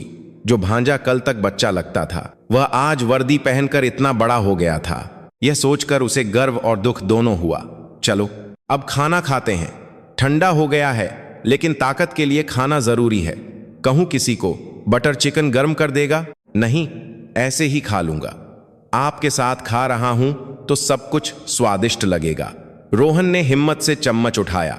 सूखे हुए पिज्जा का एक टुकड़ा खाते हुए उसके चेहरे पर पहली बार एक हल्की सी मुस्कान आई। यह जिंदा रहने की मुस्कान नहीं थी, बल्कि राहत और कृतज्ञता से भरी एक सच्ची मुस्कान थी। खाना खत्म होते होते रात के 9 बज चुके थे। अब बिछड़ने का समय था। अदिरा ने कहा कि वह रोहन को बैरक तक छोड़ देगी, लेकिन रोहन ने मना कर दिया। नहीं मौसी, आप यहां तक आईं, यही बहुत है। मैं अकेला जा सकता हूं और अब मुझे डर नहीं लगता। रोहन की आंखों में अब पहले वाली बात नहीं थी। डर से कांपते शाकाहारी जानवर की आंखें नहीं थीं। यह जानने के बाद कि उसके पीछे एक मजबूत सहारा है, और यह देखने के बाद कि न्याय की जीत होती है। उस लड़के की आंखों में एक छोटी सी चिंगारी जल रही थी। ठीक है बहादुर, कोई भी बात हो तो तुरंत फोन करना। मेरा नंबर है ना? हाँ, पैरा एसएफ की लौह महिला, रोहन ने शरारत से हंसते हुए कहा। अदिरा भी मुस्कुरा दी। बदमाश, चलो अंदर जाओ, सर्दी लग जाएगी। मौसी, आप भी ध्यान से जाना, और बहुत बहुत शुक्रिया। जय हिंद। रोहन ने एक अनाड़ी लेकिन गंभीर मुद्रा में सैल्यूट किया। अदिरा ने एक सधे हुए सटीक कोण के साथ जवाब दिया, जय हिंद। रोहन को बैरक की ओर भागते हुए देखने के बाद अदिरा मुड़ी। गेट के पास मेजर जनरल विक्रम सिंह इंतजार कर रहे थे। वह अभी भी तनाव में थे। जा रही हैं कमांडर मैम? आज तुमने बहुत मेहनत की। अनजाने में तुम्हारे बेस में उथल पुथल मचा दी। नहीं मैम, आपकी वजह से एक सड़ा हुआ फोड़ा निकल गया। मुझे शर्म आ रही है, लेकिन आपका धन्यवाद। मैं अब बेस का प्रबंधन ठीक से करूंगा। मुझे इस बात पर यकीन रहेगा। रोहन का ध्यान रखना। मैं विशेष बर्ताव करने को नहीं कह रही हूं, बस उसे एक सैनिक की तरह सम्मान से जीने देना। चिंता मत कीजिए, मैं अपनी इज्जत की कसम खाता हूं। मैं जिम्मेदारी लूंगा। अदिरा गाड़ी में बैठ गई। इंजन स्टार्ट हुआ और हेडलाइट्स ने अंधेरे को चीर दिया। बर्फ अब रुक चुकी थी। बादलों के बीच से चांद झांक रहा था। सफेद बर्फ से ढकी दुनिया शांत और सुंदर लग रही थी, लेकिन अदिरा जानती थी यह शांति मुफ्त में नहीं मिलती। इसे बचाने के लिए किसी को लड़ना पड़ता है, किसी को गुस्सा करना पड़ता है। उसने रियर व्यू मिरर में दूर होते बेस को देखा और बुदबुदाई, हैप्पी न्यू ईयर रोहन। एक ठंडी सर्दियों की रात, पैरा एसएफ की सबसे कम उम्र की महिला लेफ्टिनेंट जनरल का नया साल इस तरह गर्मजोशी से बीत रहा था। लेकिन शायद उसकी कहानी अब शुरू हो रही थी। दुनिया में अभी भी बहुत सारे सड़े हुए रैंक इंसिग्नियास थे जिन्हें नोचकर फेंकना बाकी था। दिल्ली वापस जाने वाला हाईवे सुनसान था। रात भर गिरने वाली बर्फ रुक गई थी और ठंडे डामर पर बर्फ हटाने वाली गाड़ियों द्वारा छिड़का गया नमक सूखकर सफेद हो गया था। अदिरा सिंह राठौर ने स्टीयरिंग व्हील पर अपनी पकड़ मजबूत की। उसने अपने भांजे को न्याय दिलाया था और बेस के अंदर की सड़ांध को साफ कर दिया था। ऐसा लग रहा था जैसे सब कुछ ठीक हो गया है, लेकिन पैरा एसएफ के दिनों से प्रशिक्षित उसकी अंतरात्मा उसे लगातार बेचैन कर रही थी। कुछ अधूरा था। सुरेश पाटिल ने परेड ग्राउंड पर जो जुर्म पढ़े थे, गबन किए गए राशन और तेल की मात्रा किसी एक सूबेदार के लिए अकेले संभालना बहुत ज्यादा था। हर हफ्ते 5 किलो मांस ड्रमों में तेल, इसे बेस से बाहर निकालने के लिए गेट पास करना होगा, रिकॉर्ड में हेर फेर करनी होगी और सबसे बढ़कर बाहर कोई ऐसा खरीदार होना चाहिए जो यह सब माल ले सके। क्या यह सब अकेले सुरेश ने किया होगा, सिर्फ इसलिए कि उसके डिवीजन कमांडर से अच्छे संबंध थे? तभी डैशबोर्ड पर पड़ा उसका फोन वाइब्रेट हुआ। स्क्रीन पर नाम था मी शर्मा, सेवा के दिनों में उसका सहायक, जो अब एक निजी खुफिया एजेंसी में काम करता था। हाँ शर्मा, इतनी रात को क्या हुआ? कमांडर मैम, आपने जिस सुरेश पाटिल की जांच करने को कहा था उसके नतीजे कुछ दिलचस्प हैं, नजरअंदाज करने लायक नहीं थे, इसीलिए तुरंत फोन किया। अदिरा की आंखें सिकुड़ गईं। जरूर कुछ था, बताओ।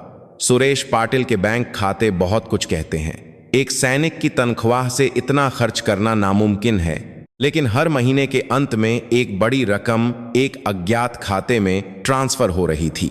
कहां? सत्यम ट्रेडर्स नाम की एक कंपनी के खाते में। कागज पर तो यह एक खाद्य सामग्री आपूर्ति करता है, लेकिन मजे की बात यह है कि इस कंपनी का मालिक एक स्थानीय गैंगस्टर है, जग्गा सिंह, जिसे लोग कोबरा कहते हैं। कोबरा नाम से ही खून की गंध आ रही थी। तो सुरेश द्वारा चुराया गया सारा मांस और तेल इसी सत्यम ट्रेडर्स के गोदाम में जाता था। लेकिन इससे भी बड़ी समस्या यह है कि यह जग्गा सिंह उस बेस के रेजिमेंटल कमांडर यानी कर्नल रैंक के अफसर के साथ अक्सर गोल्फ खेलता हुआ देखा गया है। अदिरा ने स्टीयरिंग व्हील को कसकर पकड़ लिया। तस्वीर साफ हो रही थी। सुरेश पाटिल तो बस एक मोहरा था, उसके पीछे स्थानीय गुंडों से मिले हुए ऊंचे रैंक के फौजी अफसर थे। सुरेश का परेड ग्राउंड पर चिल्लाना कि मैंने कितना कुछ दिया है सिर्फ एक डींग नहीं थी। शर्मा, उस सत्यम ट्रेडर्स का पता अभी मेरे नेविगेशन पर भेजो। जी मैम, क्या आप अभी वहां जा रही हैं? यह खतरनाक हो सकता है। वह आम नागरिकों का इलाका है और सामने वाले गुंडे हैं। बेहतर होगा कि आप यह जानकारी मिलिट्री पुलिस या पुलिस को दे दें। Military police?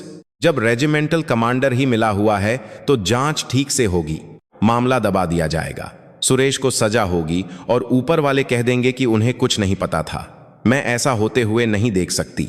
अदिरा की आवाज में एक ठंडी सी जानलेवा ऊर्जा थी। अगर मेरे भांजे के दर्द की जड़ें वहां तक फैली हैं तो मैं उन जड़ों को ही उखाड़ दूंगी।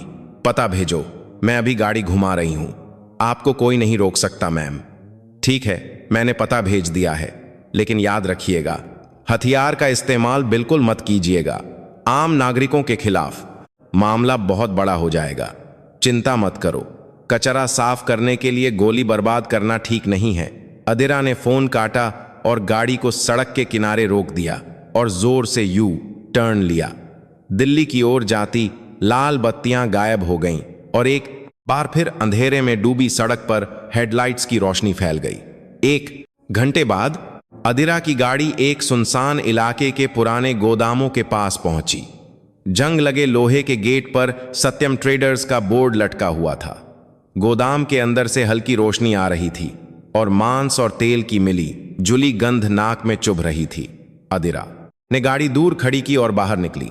उसने अपना कोट उतारकर पीछे की सीट पर फेंक दिया और एक आरामदायक काली शर्ट और पैंट में अपने शरीर को वार्म अप करने लगी। चमड़े के दस्ताने ठीक करते हुए उसकी उंगलियों से कट कट की आवाज आई। वह सीधे गेट की ओर चल पड़ी।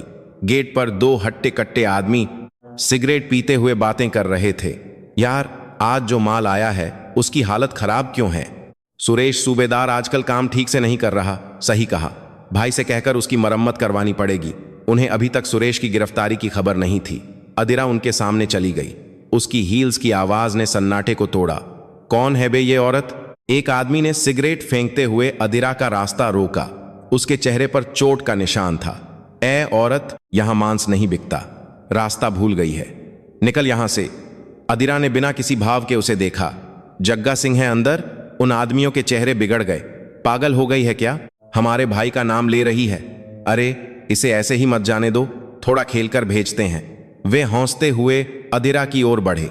जैसे ही एक का गंदा हाथ अदिरा के कंधे को छूने वाला था, धम, एक भारी आवाज के साथ उस आदमी का शरीर हवा में उछल गया। अदिरा की लात सीधे उसकी ठुड्डी पर लगी थी। वह बिना चीखे कचरे के ढेर पर जा गिरा। अरे ये क्या? दूसरा आदमी घबराकर अपनी जेब से चाकू निकालने लगा, लेकिन इससे पहले कि वह चाकू खोल पाता, अदिरा का घूंसा उसकी छाती में धंस गया। खक, सांस रुक जाने पर वह आदमी घुटनों पर बैठ गया। अदिरा ने फुर्ती से उसकी कलाई मोड़कर चाकू छीन लिया और उसे बंद करके जमीन पर फेंक दिया। ऑफिस कहाँ है? अदिरा ने दर्द से छटपटाते आदमी के बाल पकड़कर पूछा। अंदर, दूसरी मंजिल पर। अदिरा ने उसे बेहोश किया और गोदाम का दरवाजा खोला। अंदर लगभग 10 आदमी ताश खेल रहे थे या शराब पी रहे थे। एक कोने में सेना के निशान वाले बक्से ढेर लगे हुए थे। यह पक्का सबूत था। दरवाजा खुलने और एक अनजान औरत के अंदर आने पर शोरगुल वाला गोदाम अचानक शांत हो गया।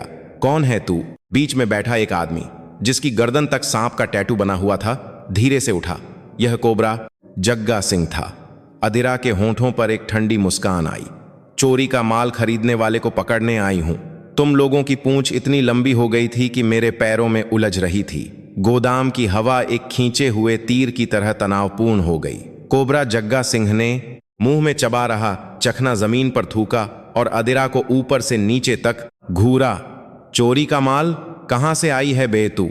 अबे तुम लोग पहरेदारी कैसे करते हो कि कोई भी आवारा औरत अंदर चली आती है? जग्गा के इशारे पर आसपास के 10 गुंडे लाठियां और लोहे की रॉड उठाकर खड़े हो गए। उनकी आंखों में क्रूरता थी।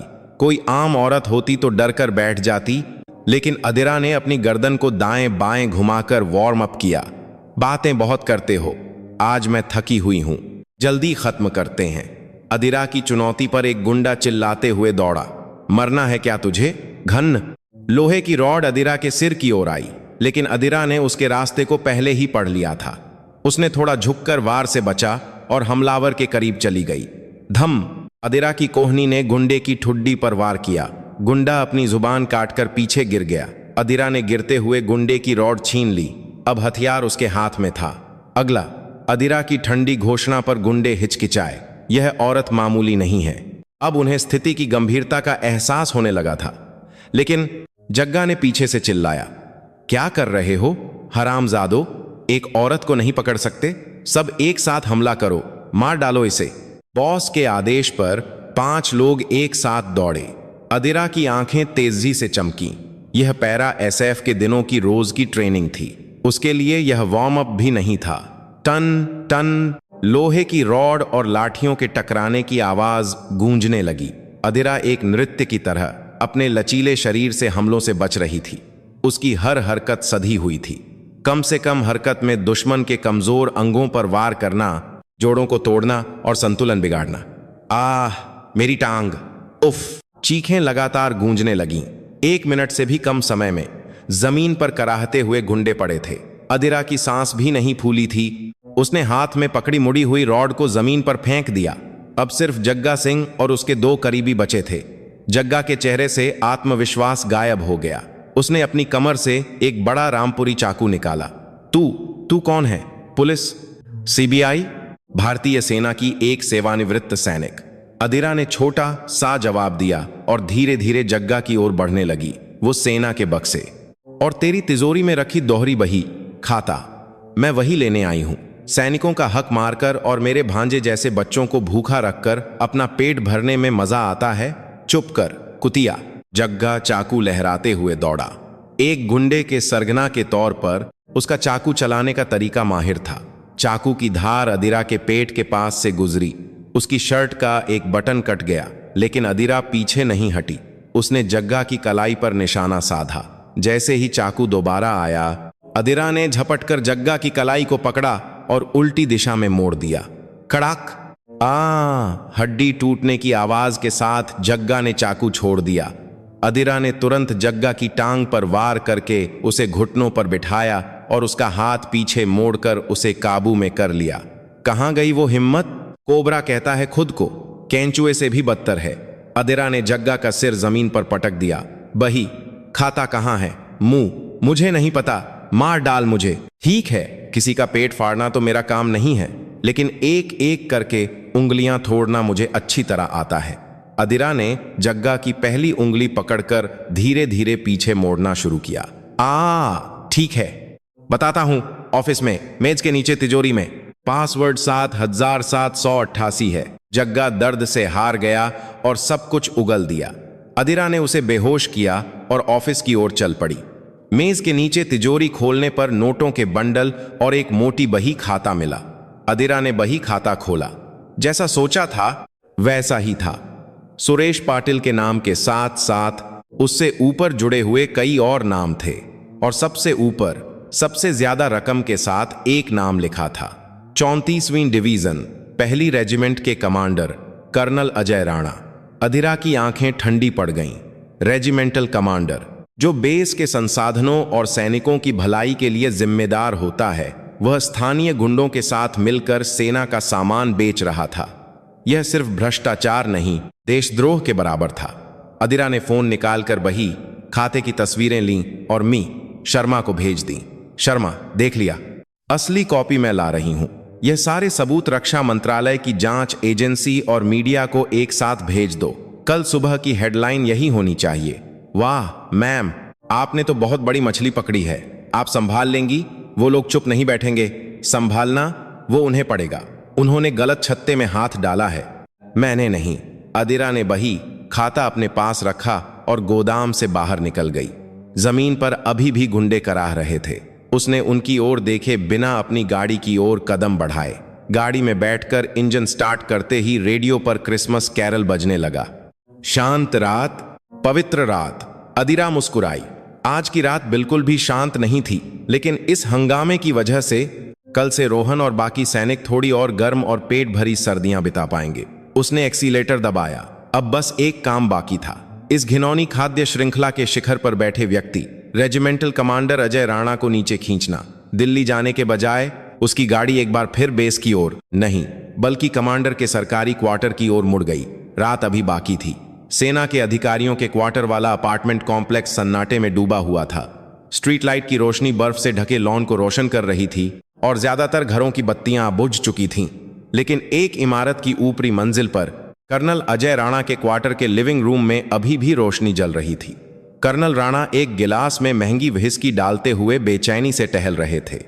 वह कब से कोबरा जग्गा सिंह को फोन कर रहे थे, लेकिन घंटी बजती रही, कोई उठा नहीं रहा था। हरामजादा, पैसा लेते समय तो तुरंत आता है, अब फोन क्यों नहीं उठा रहा? उन्होंने गुस्से में फोन सोफे पर फेंक दिया। उन्हें रिपोर्ट मिल चुकी थी कि आज रात डिवीजन कमांडर बेस पर आए थे और सुरेश पाटिल को ले गए थे, लेकिन उन्हें ज्यादा चिंता नहीं थी। सुरेश तो बस एक पूंछ था और वह शरीर थे। पूंछ कट जाने से शरीर नहीं मरता। डिवीजन कमांडर विक्रम सिंह के साथ तो वह गोल्फ खेलते थे, साथ में शराब पीते थे। थोड़ी बहुत रिश्वत देकर और सारा इल्जाम सुरेश पर डालकर मामला रफा दफा हो जाएगा, यही उन्होंने सोचा था। डिंग डोंग, दरवाजे की घंटी ने सन्नाटे को तोड़ा। कर्नल राणा ने घड़ी देखी। रात के 2 बज रहे थे। कौन है इस वक्त? उन्होंने इंटरकॉम स्क्रीन पर देखा। एक औरत जिसने टोपी पहन रखी थी और लंबा कोट पहना हुआ था। अंधेरे के कारण चेहरा साफ नहीं दिख रहा था। कौन हो? दरवाजा खोलो। अजय राणा। स्पीकर से आती आवाज ठंडी थी और उसमें तुम का संबोधन था। कर्नल राणा का माथा ठनका। क्या? तुम कौन हो? किसकी हिम्मत हुई रेजिमेंटल कमांडर के घर आकर बदतमीजी करने की? जग्गा सिंह ने सलाम भेजा है, 7788 तिजोरी के पासवर्ड के साथ। इस एक वाक्य से कर्नल राणा का दिल दहल गया। जग्गा सिंह, तिजोरी, पासवर्ड, यह सिर्फ वह और जग्गा ही जानते थे। उन्होंने कांपते हाथों से दरवाजा खोलने का बटन दबाया। दरवाजा खुलने की आवाज के साथ अदिरा अंदर आई। उसकी काली शर्ट पर खून के हल्के धब्बे थे और उसके बिखरे बालों से बारूद की नहीं बल्कि लोहे की गंध आ रही थी। तुम कौन हो? कोबरा। जग्गा सिंह का क्या हुआ? कर्नल राणा पीछे हटते हुए बोले। अदिरा ने जवाब देने के बजाय अपनी जेब से एक बही खाता निकाला और उसे टेबल पर फेंक दिया। जग्गा सिंह या तो अस्पताल में अपनी हड्डियां जुड़वा रहा होगा या पुलिस स्टेशन में जेल की रोटी खाने की तैयारी कर रहा होगा। अब तुम्हारी बारी है। कर्नल राणा ने झपट कर बही खाता खोला। उसमें उनका नाम, तारीखें और रिश्वत की रकम साफ साफ लिखी थी। पसीना छूटने लगा। अगर यह सार्वजनिक हो गया तो न सिर्फ नौकरी जाएगी बल्कि मिलिट्री कोर्ट से कड़ी सजा भी होगी। उनकी आंखों में पहले डर और फिर गुस्सा आया। यह औरत अकेली है। अगर यह बही खाता नष्ट हो जाए और इस औरत का मुंह बंद हो जाए तो बचने का रास्ता हो सकता है। उन्होंने कमरे के कोने में रखे गोल्फ क्लब को देखा। यह एक ड्राइवर था। यह पागल औरत खुद ही शेर की माद में आ गई है। कर्नल राणा ने गोल्फ क्लब पकड़कर अदिरा को घूरा।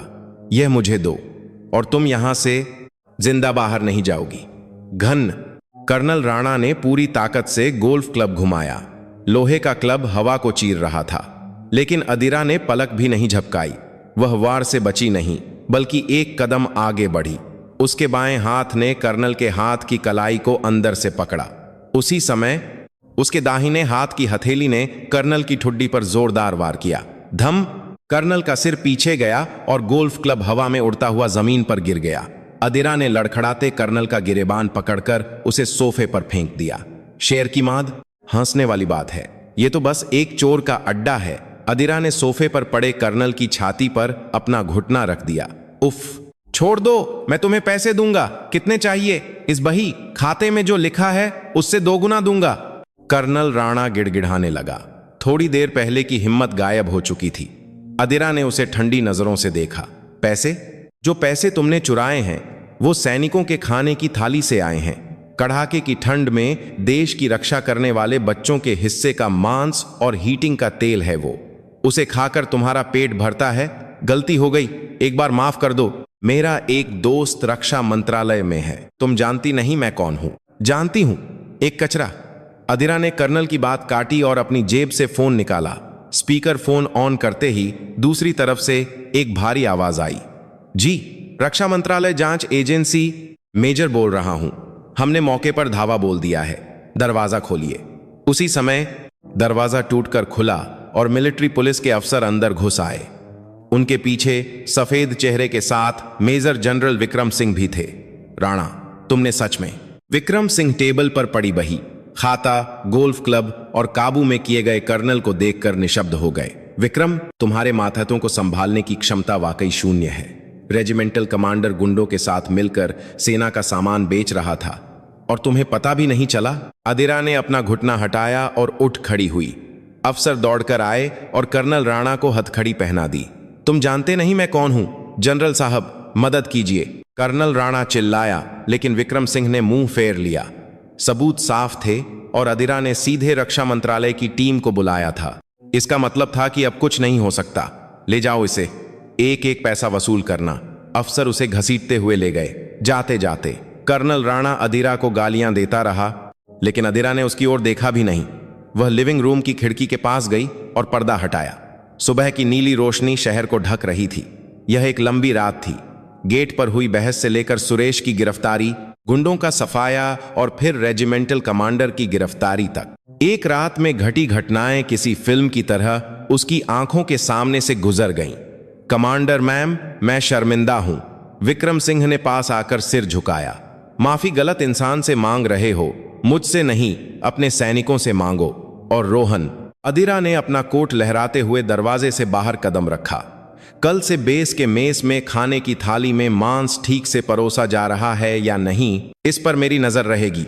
सुबह की ठंडी हवा उसके फेफड़ों में भर गई। खून और लोहे की गंध जैसे धुल रही थी। न्याय, यह एक बड़ा शब्द लगता है, लेकिन अंत में यह चीजों को उनकी सही जगह पर रखने का नाम है। खाना सैनिकों के लिए और चोर जेल के लिए। इस सरल सत्य को स्थापित करने में एक लंबी रात लग गई। मौसम बदल गया। हाड़ कंपा देने वाली सर्दियों के बाद पहाड़ों की तलहटी में बसंत की गर्म हवाएं चलने लगीं। बेस की बाड़ के पार चेरी के फूल खिल गए थे और परेड ग्राउंड की बर्फ पिघलकर हरी हरी घास उग आई थी। वीकेंड पर विजिटिंग एरिया परिवारों और दोस्तों से भरा हुआ था। लोग चादर बिछाकर टिफिन खा रहे थे। एक दूसरे का चेहरा छूकर हंस रहे थे। उस शांतिपूर्ण दृश्य के बीच अदिरा सिंह राठौर खड़ी थी। लाल कोट के बजाय उसने एक हल्का बेज रंग का ट्रेंच कोट पहना हुआ था और वह काफी सहज दिख रही थी। सनग्लासेस के पीछे उसकी आंखें भी नरम थीं। मौसी, दूर से एक जोरदार आवाज आई। अदिरा ने सिर घुमाया। धूप में तपी त्वचा, चौड़े कंधे और एक आत्मविश्वासी चेहरे वाला एक नौजवान दौड़ता हुआ आ रहा था। यह रोहन शर्मा था। उसके कंधे पर अब एक की जगह 2 पट्टियां थीं। वह लांस नायक बन गया था। हमारा रोहन तो लांस नायक बनकर और भी हैंडसम हो गया। अदिरा ने मुस्कुराते हुए रोहन का स्वागत किया। रोहन ने शर्माते हुए सिर खुजाया, लेकिन अब उसमें पहले वाली झिझक नहीं थी। कैसी हो? बिना बताए आ गई? मैं तो चौंक गया। सरप्राइज है। रास्ते से गुजर रही थी तो सोचा मिल लूं। खाना पीना ठीक चल रहा है? एकदम बढ़िया। आजकल हमारे मेस का खाना बहुत अच्छा हो गया है। आज दोपहर में भी मटर पनीर बना था। सब लड़के कहते हैं कि यह सब आपकी वजह से हुआ है। रोहन ने अंगूठा दिखाया। सुरेश पाटिल और अजय राणा की गिरफ्तारी के बाद बेस में बड़े सुधार हुए थे। गबन किया गया बजट सही तरीके से इस्तेमाल होने लगा था, जिससे खाने की गुणवत्ता में सुधार हुआ और सैनिकों के साथ होने वाले दुर्व्यवहार को रोकने के लिए निगरानी भी बढ़ा दी गई थी। अदिरा ने एक चादर बिछाई और अपने साथ लाई हुई सैंडविच और फल निकाले। सादा लेकिन प्यार से बनाया हुआ खाना। हाथ दिखाओ जरा। अदिरा ने रोहन का हाथ पकड़ा। पिछली सर्दियों में जो हाथ फटा और जख्मी था, अब पूरी तरह से ठीक हो गया था। उस पर कुछ निशान थे, लेकिन वे दर्द के नहीं बल्कि मेहनत के थे। अच्छा है, निशान नहीं पड़े।